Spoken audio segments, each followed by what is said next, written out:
Hey folks, this is some basic notation for your geometry class. Please make sure that you know these definitions very well.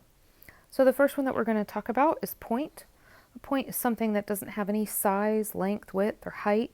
It's represented by a dot. You can see that I have an example here. Sometimes you can also use the tick mark, and so either a dot or a tick mark, and it's named with the capital letter.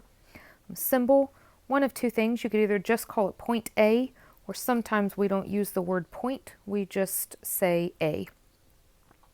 Secondly, we've got a line, and a line is going to be a set of points with an infinite length, no width, no height. You can either name it with a lowercase letter, so you can see over here to the side, I have the lowercase letter n, or I can name it with any 2 points on the line. So this one could be called line n, or I could pick any 2 points on the line and use the line symbol over top of that, and that will be how we would symbolize the line. Next we have a plane. A plane is going to be a set of points with an infinite length and width. This is going to be something that is named with a capital letter. Often in your textbook they will use Greek letters as well, but a capital letter is a little bit more common. You can see here that this is just simply called plane E. We don't have a symbol for E or for plane. We just simply use the word plane. Next, we talk about collinear points. Collinear points are going to be points that lie on the same line. So we would say that points F, G, and H are collinear. J is not collinear with F, G, and H. Between, we would have B, point B being between points A and C, only if two things occur. First of all, A, B, and C have to be collinear. They have to be on the same line. And distance AB, this is what this means. When there is no symbol over top of that, it's going to be distance. Distance AB plus distance BC is equal to distance AC.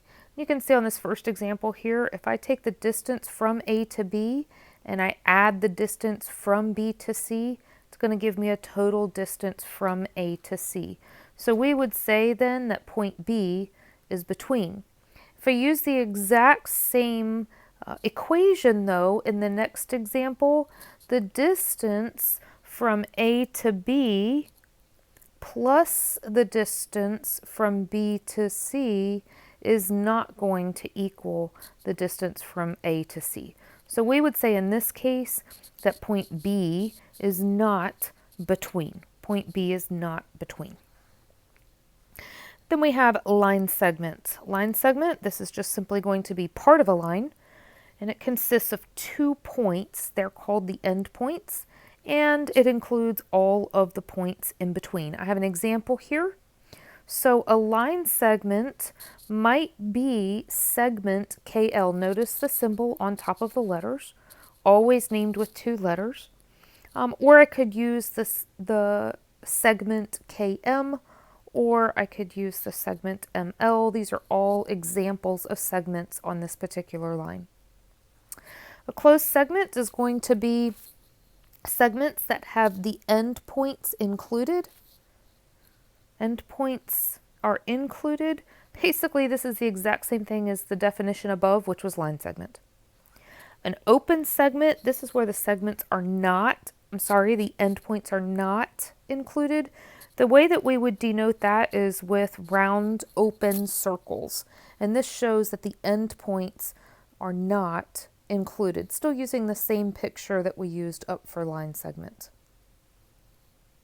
A half open or a half closed segment, they mean the same thing, is just simply a segment where only one endpoint is included. So here's a couple of ways that I could show that. Notice that for half open segment LM, I notice that one of the circles is closed and one is open. If I were looking at the second example, the dot over the M is open. There is no closed circle over K. It's just automatically assumed. All right, now let's go on to talking about rays. A ray is part of a line, again, part of a line, that contains an endpoint and all the points extending in the other direction. We're going to name this by the endpoint and by some other point on that ray. So I have here some examples that answer the questions given. Name 2 rays that contain. Part A here says that contains segment BC. So if you look at segment BC, which is right in here, segment BC, what are some rays that would contain that segment?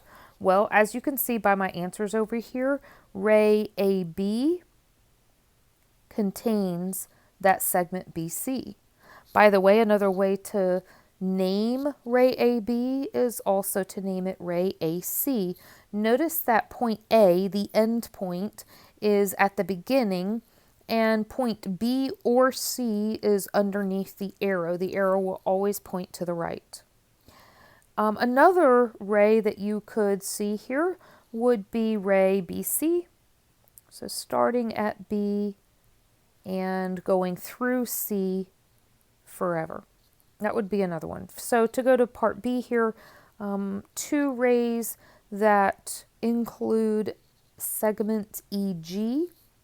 And you'll notice over on the left side, ray HC, which is the same thing as ray HE and ray HG. All of those begin at H and go infinitely through points C, E, and G. I could have a ray that has a beginning point of point C, so that would be either ray CE or ray CG. And then lastly, I could have ray EG. A half line, this is kind of an interesting one. A half line is a ray. So we already know what a ray is. However, the end point is not included. The end point is not included. And what this looks like here is, let me draw this. If I were to have this point not included and a ray that goes out to the right, that would be the half line. So the end point is the piece that's not included, whereas in a ray, the end point is included.